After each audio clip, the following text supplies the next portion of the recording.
Sahabatku dalam Tuhan, besar dan perkasa Allah kita, agung dan ajaib perbuatan-perbuatannya. Karena itu, mari datang beribadah, menyembah, dan memuji Tuhan dengan pujian, dengan lembut Tuhanku.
Pujian ini menyadarkan siapa kita.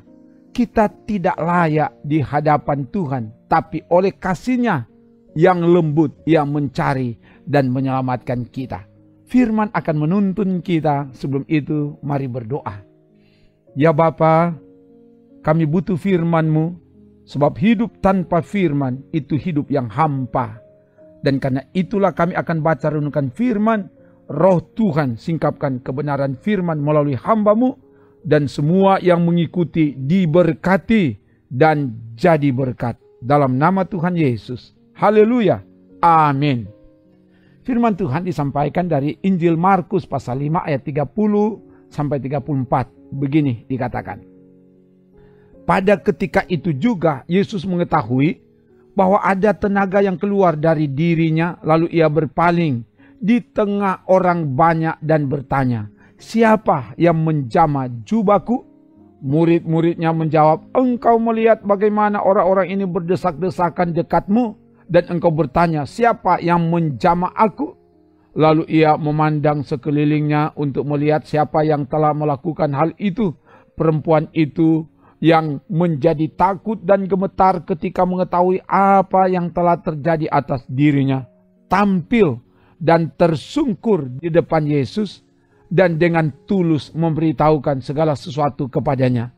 Maka katanya kepada perempuan itu, "Hai anakku, imanmu telah menyelamatkan engkau. Pergilah dengan selamat dan sembuhlah dari penyakitmu." Demikian firman Tuhan. Sahabatku di dalam Tuhan, tema renungan ini adalah pengakuan yang tulus.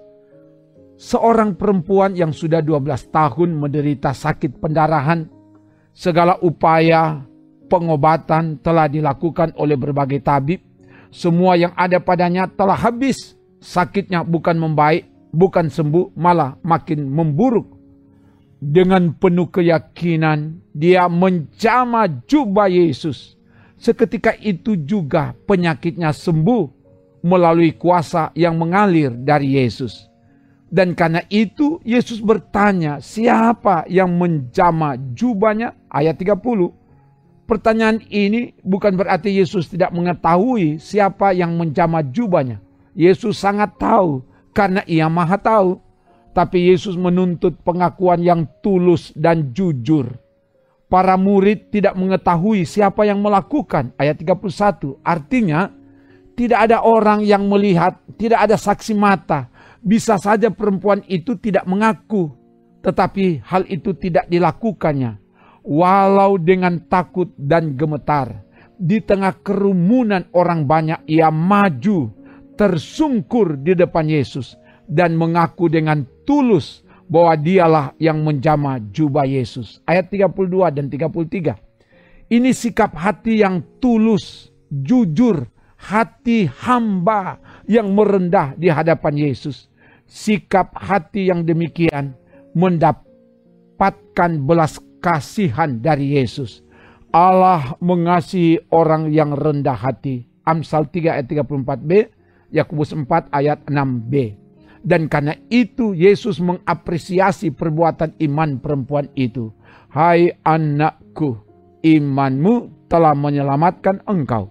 Pergilah dengan selamat dan sembuhlah dari penyakitmu. Ayat 34. Iman perempuan ini mendatangkan mujizat. Bukan hanya sembuh dari sakit, tetapi mendapatkan anugerah keselamatan. Sebab karena kasih karunia kamu diselamatkan oleh iman. Efesus 2 ayat 8. Keluarga yang diberkati Tuhan. Firman ini mengajarkan dan mengajak kepada kita agar berani tampil. Jangan takut dan gentar untuk mengaku dengan tulus dan jujur tentang pengalaman iman bersama Yesus. Juga untuk menyaksikan tentang keajaiban, mujizat Tuhan yang terjadi dan dialami dalam hidup kita. Pengakuan dan kesaksian itu bukan untuk kepentingan kita, tapi untuk kepentingan Tuhan, agar Tuhan diagungkan dan dimuliakan. Yang berikut, milikilah iman yang kuat, kokoh, dan teguh, tak tergoyahkan dan tak terkalahkan oleh berat beban hidup ini.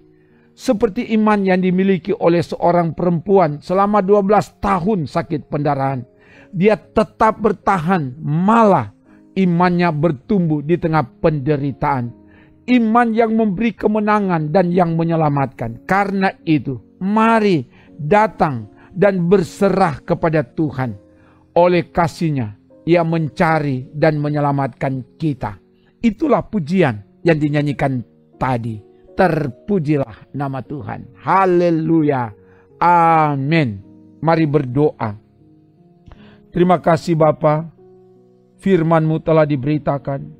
Biar firman ini meneguhkan dan menguatkan kami di menghadapi berbagai beban hidup ini. Kami tidak menyerah, kami tetap bertahan, dan malah iman bertumbuh di tengah penderitaan hidup ini. Diberkati semua yang mengikuti pelayanan ini dimanapun mereka berada. Keluarga-keluarga yang taat beribadah. Bahkan juga pribadi-pribadi yang beribadah. Tuhan jamah setiap keluarga kami. Tuhan yang jaga bentengi kemanapun pergi, supaya aman dalam penjagaan pembentengan kuasa Tuhan siang dan malam. Dan diberkati semua pimpinan-pimpinan denominasi gereja antar umat beragama, pimpinan bangsa negara, daerah, kabupaten kota, semua diberkati. Ini doa kami Bapa. Kami minta semua ini dalam nama Tuhan Yesus. Kami doa bersama. Bapa kami yang di sorga, dikuduskanlah namamu, datanglah kerajaan-Mu, jadilah kehendak-Mu di bumi seperti di sorga. Berikanlah kami pada hari ini makanan kami yang secukupnya, dan ampunilah kami akan kesalahan kami, seperti kami juga mengampuni orang yang bersalah kepada kami. Dan janganlah membawa kami ke dalam pencobaan, tetapi lepaskanlah kami daripada yang jahat. Karena Engkaulah yang empunya kerajaan dan kuasa dan kemuliaan sampai selama-lamanya. Amin. Demikian pelayanan pujian, firman, dan doa. Tuhan menjaga nyawamu dari segala kecelakaan. Ia memelihara, memberkati, memberi kemenangan, dan menyelamatkan saudara bersama keluarga kini dan seterusnya. Amin. Trims.